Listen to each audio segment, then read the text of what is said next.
Russia భారతదేశానికి Jio strategically essential partner అని చెప్పొచ్చు. అంటే భౌగోళిక, వ్యూహాత్మక అంశాల దృష్ట్యా రష్యా మనకు కావాలి. అయితే డొనాల్డ్ ట్రంప్ ఇండియాని ఇప్పుడు బెదిరిస్తున్నారు. 24 గంటల లోపు ఇంకా మీ పైన సుంకాలేస్తామని కూడా చెప్తున్నారు.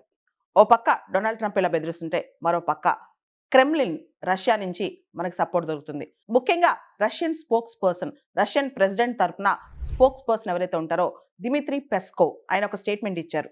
మా ట్రేడింగ్ పార్ట్నర్స్ మాతో ఎవరైతే వాణిజ్యం చేస్తున్నారో వాళ్ళని అమెరికా బెదిరిస్తోంది. అయితే ఎవరి ఫారెన్ పాలసీ, ఎవరి ట్రేడ్ పాలసీ చూజ్ చేసుకునే హక్కు సోవరిన్ దేశాలకు ఉంటుందని చెప్పి ఆయన స్టేట్మెంట్ ఇచ్చారు.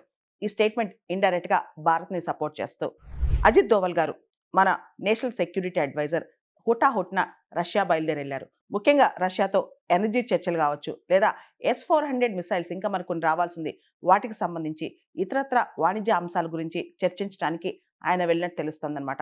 ఇది కూడా స్ట్రాటజికల్‌గా ఇండియాకి చాలా ఇంపార్టెంట్. ఈ నెలాఖరున మన ఎక్స్టర్నల్ అఫైర్స్ మినిస్టర్ జయశంకర్ గారు కూడా రష్యా బయలుదేరి వెళ్తున్నారు. అజిత్ దోవల్ గారి విజిట్ లేదా జయశంకర్ గారి విజిట్ ఇవన్నీ కూడా ఇప్పుడు చాలా కీలకం అన్నమాట. మారుతున్న ప్రపంచ రాజకీయాల దృష్ట్యా, ముఖ్యంగా డొనాల్డ్ ట్రంప్ బెదిరింపుల దృష్ట్యా ఈ విజిట్స్ చాలా ఇంపార్టెంట్. మరో పక్క మన foreign affairs spokesperson Randhir Jaiswal ఇంకో స్టేట్మెంట్ ఇచ్చారు. యూరోపియన్ యూనియన్ డబుల్ స్టాండర్డ్స్ పాటిస్తుంది. యూరోపియన్ యూనియన్ రష్యా నుంచి చాలా కొనుక్కుంటుంది. విపరీతమైన వాణిజ్యం చేస్తుంది. అంతెందుకు అమెరికా రష్యా నుంచి యురేనియం కొనుక్కుంటుంది తన న్యూక్లియర్ ప్లాంట్స్ కోసం. అదేవిధంగా అమెరికా రష్యా నుంచి పెలేడియం కొనుక్కుంటుంది తన ఎలక్ట్రిక్ వెహికల్స్ కోసం. ఇతరత్ర క్రిటికల్ మినరల్స్ కూడా కొనుక్కుంటుంది. మరి అవన్నీ కూడా ట్రేడే కదా రష్యాతో. మరి అమెరికా ఎందుకు చేస్తుంది? అమెరికాకు ఒక న్యాయం, భారతదేశానికి ఒక న్యాయమే అని చెప్పి మన foreign affairs spokesperson Randhir Jaiswal question చేశారనమాట. ఇక్కడ చూస్తే కనుక ఇండియా, రష్యా నేచురల్ పార్ట్నర్స్ అని చెప్పొచ్చు. ఆల్ వెదర్ ఫ్రెండ్స్ అని చెప్పొచ్చు. ఈ రోజు కాదు ఈ ఫ్రెండ్‌షిప్ ఎప్పటినుంచో ఉంది. అండ్ రష్యాతో డిఫెన్స్ పార్ట్నర్‌షిప్ కావచ్చు, ఆయిల్ పార్ట్నర్‌షిప్ కావచ్చు. ఇవన్నీ కూడా ఇండియాకి మేలే చేశాయన్నమాట ఇప్పటి వరకు. అంతేకాదు 1971లో 1971లో భారత్, రష్యా మధ్య treaty of piece, cooperation, friendship కూడా కుదిరిందన్నమాట. ఇవన్నీ కూడా భారతదేశానికి చాలా కీలకం.